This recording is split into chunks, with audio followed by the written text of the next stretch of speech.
Осетинская религиозная культура уникальна. Неиндоиранская картина мира соединилась с православием. И это не язычество, это аланское православие. Одно из доказательств, что наша традиционная индоиранская, как ты говоришь, уникальная культура, не православие, это слово, если не весь наш осетинский язык, это слово фарн, хварна, то есть это чисто вестийский, зороастрийский термин, в переводе «небесная благодать».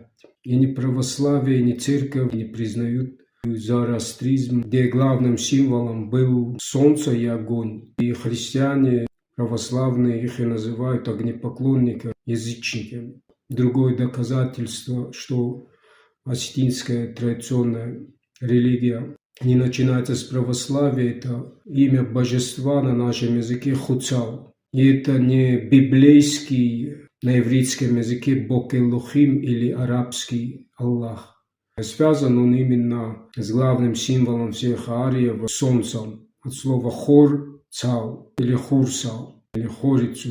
Как у всех родственных по языку носителей нашей культуры, у них тоже божество начиналось с наху. Например, у славян был бог Хорс, у ираноязычных народов, памирцев, афганцев, персов то же самое худо, хувой, хуршет. Поэтому твоя фраза, что осетинская уникальная индоиранская традиционная культура начинается не с язычества, а с православия, и мы не язычники, конечно, полное твое противоречие и ложь по культуре, которой ничего не знаешь. А так, да, никто не говорит, что православие, ислам проник, смешался, произошла подмена нашей традиционной культуры, религии.